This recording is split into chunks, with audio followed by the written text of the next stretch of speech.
2014, I think we're going to see a fair amount more interest in the African art. I'm now talking about the whole of Africa, not just Southern Africa specifically, where we've seen last year that there has been interest in some of the artists. 2014, I think, will be an exciting year in the auction business and the art market, because we'll still see people looking for value, as well as for, as a lot of people term it, the investment in an art piece.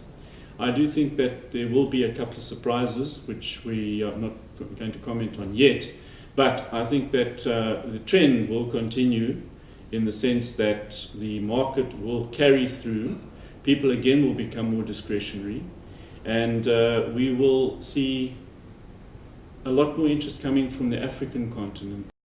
If you go back traditionally and you look at what's been happening for the last, let's say, 100, 150 years, the one market that has sort of stayed constant has been the art market, whether it be in the South African art market or the European or the overseas art market. Even in a time when there is a recession, art has still carried its value. There are a couple of riders on that you must always keep in mind, and that is the quality of the work, who the artist is, and also the demand for the work of the artist. If all of those three criteria are in place, normally the market for that particular artist or artwork will continue. Art must evoke an emotion in the person who's interested in it. Whether it be sadness, happiness, shock, revulsion, that's what the artist aims to do, and that is to create dialogue with you as the viewer or the purchaser, and with him as or her as the artist. And in that way, it makes the piece come alive in a sense. And with that, people become interested, and that's why they collect. The art market closed in an upper position, let's put it that way. And I think in 2014, we'll continue to see that.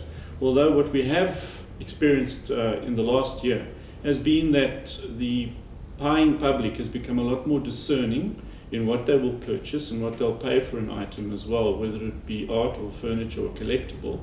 And I think it's a good thing, because it repositions the market again, where the quality items will always fetch their value, and the lesser items, or the items that are peripheral, will go down in value.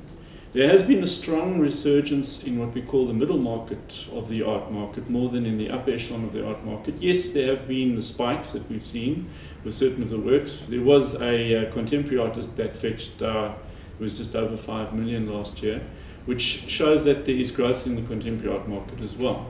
The artist who fetched the record price was Jane Alexander. She's a Cape Town-based artist, and it was a work that came from one of her earlier works of her student days. The interesting thing about it was that the amount of interest that there was in the work was very small. It was minimal, but the bidding in the end justified the price that was received. In my opinion, people are looking for value in the art market, where they will see a return on what they have purchased or what they have paid for an item. And it just depends on what the future market will be like.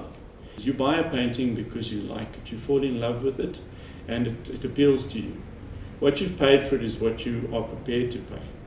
And at the end of the day, if you sell it and you make a loss, you've had the enjoyment of owning the painting, the appreciation. If you sell it and you break even, you haven't lost anything. If you sell it and you make a profit, that's the bonus. That doesn't always happen, because it depends on what the trends are in the art market at that stage.